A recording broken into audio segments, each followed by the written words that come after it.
Perfect. All right, can I have a quick introduction of who I'm here with today? Lisa Lawrason. I teach political science here at Delta College. I am also the co-campus coordinator for the Democracy Commitment at Delta College. Amazing. And can you tell me a little bit about the event that just took place here?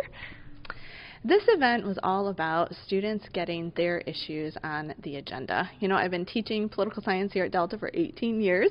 I also did my dissertation for my PhD on political interest in young adults. So suffice to say, I studied a lot about why young adults are not interested in politics and why they disengage. And one of the primary reasons is they feel that candidates don't discuss or address issues that they really care about. And this was an opportunity for their concerns to be front and center.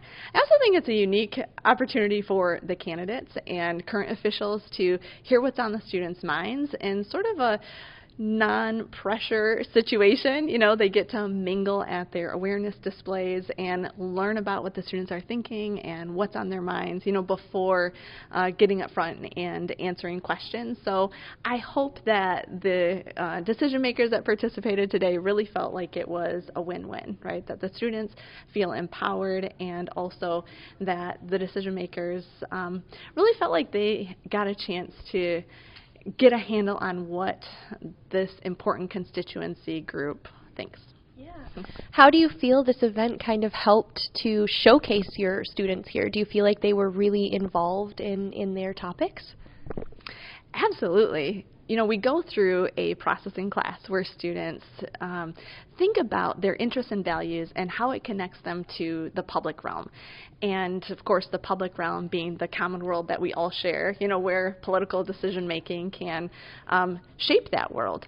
And so I think when students take ownership of their projects because they got to pick the issue, right? And they pick something, I always say, you know, pick something you have a personal connection to or, you know, taps into your interests and values in some way.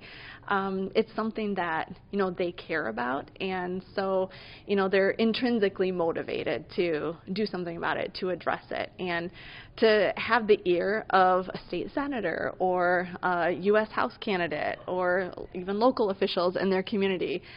It really gives them the sense that, hey, my voice matters. They want to hear from me, and I can't tell you how surprising that is for students, but also really empowering for them moving forward to know that they can advocate for their interests and create positive change in their communities. Yeah. How do you feel it went with the representatives here? Do you feel like they really listened and listened to and spoke about the students' concerns today? Oh, absolutely. Yeah, I could not be more pleased, frankly, with how this all unfolded. You know, you lose sleep over all the ways that things could potentially go sideways and, you know, always think of the worst case scenarios. But no, I felt like they really had thoughtful responses to the students' questions and their issues. You could tell that they were really genuinely listening and interested in what they had to say, and I think their responses really demonstrated that. That's amazing. Is there anything else regarding this year's elections or the issues up here that you kind of want to say to Delta students? You know, I appreciated the way that State Senator and U.S. House candidate Kristen McDonald-Rivet, you know, ended the discussion just asking, you know, how many of you are registered to vote? And we know that almost 90% of Delta students are registered. So now get out and vote on election day.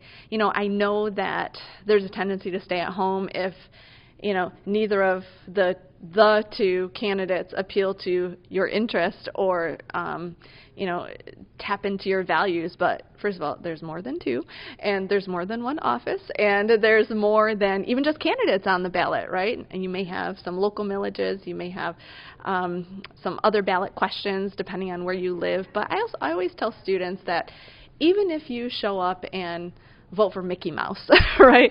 When you and people like you who have the same interests and want the same things from government turn out in droves, politicians start paying attention to what you think, right? So even if you feel like you have to write in a candidate, just show up, because that communicates a lot about your desire to be a part of our democracy and make your voice heard.